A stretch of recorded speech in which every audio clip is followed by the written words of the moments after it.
Welcome to ECO740. This week we will discuss property rights. Again, I will follow the simple format of just giving a brief overview introduction and then talking to each of the individual articles prescribed for this week.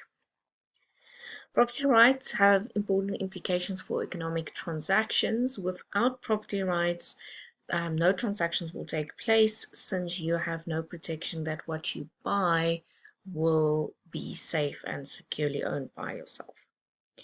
So it aids in the transfer of resources and the allocation of resources and also supports trusts in economic transactions.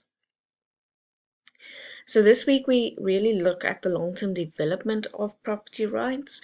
We start with the colonial period that we did in previous sessions, and we look at the long-term impact of these property rights and as an institution.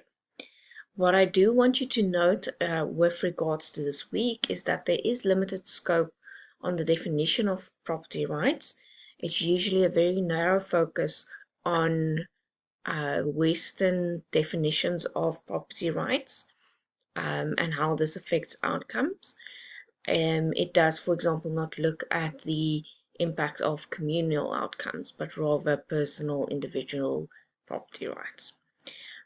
There are studies as well as it prescribed in this week, but others as well, which looks at the definition or looks at the jure and the factor property rights, but I'll explain that when I get to the prescribed article. The first paper is Acemoglu, Johnson and Robinson. This is really one of the seminal papers of economic history, especially since it really spurred the current debate, current research into economic history and institutions. The authors are at various institutions in the United States. Acemoglu's at MIT, Johnson, I'm not sure, and Robinson's at Chicago. So this is published in the American Economic Review. It's the top journal in economics. It's the highest ranking economics journal.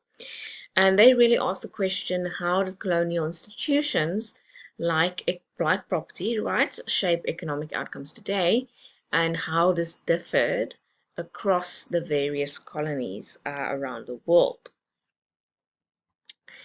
Harold Demsetz was at the University of Chicago. It's published in the same journal as the AJR paper. He really builds a theory of property rights, and this is the exception to what I said in the introduction, where there's very little focus on the types of property rights that can exist. He touches on this, but it's really the exception, and there's no deep delving into the various forms that property rights can take. Bogart and Richardson, both authors are at the University of California, Irvine. This is from the Journal of Law and Economics, excuse me. So this journal often focuses on institutions. It's right there in the title. It focuses on law and its impact on economics. So therefore, there's a big impact or big focus on institutions. In this article, they specifically focus on the English Parliament and how it influenced property rights and how there was a big drive to certain laws pertaining to specific property rights in the 19th century. Gary Libecap was at the University of Arizona when he published this paper in 1986. He is now at the University of California. Explorations in economic history we have come across before in this course. So he basically gives a literature review and how and what more research can be done on economic history and specifically property rights. Richard Hornbeck is at the Chicago Booth University, so Quarterly Journal of Economics, again a top-rated journal. He investigates in this article how barbed wire can impact the protection of property rights and ultimately how it influenced property rights in the United States during the colonial period and how it impacted economic outcomes. Alston, Harris, and Mueller, this is a combination of academics from the United States, Australia, and Brazil. Again, it's in the Journal of Economic History, which we know well now.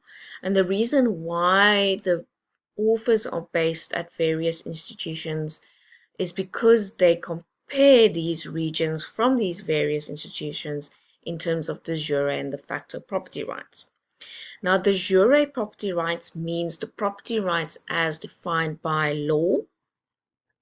So, what does your written laws um, of your country say is property rights versus the de facto property rights? So, what do people believe are the property rights? What are the society's view of property rights? So again, it touches on that there can be a difference between societal outcomes and the laws, but it does not look at various kinds of property rights that might exist. And then finally, we have Dye and Lacroix 2020. It's a recent paper in the Economic History Review, which we have come across multiple times in this course.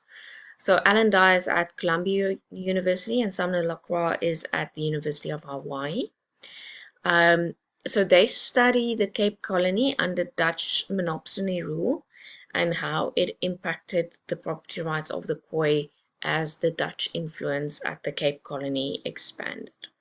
Remember, monopsony rule means there's one buyer, whereas a monopoly means there is one supplier. So just note that difference in terms.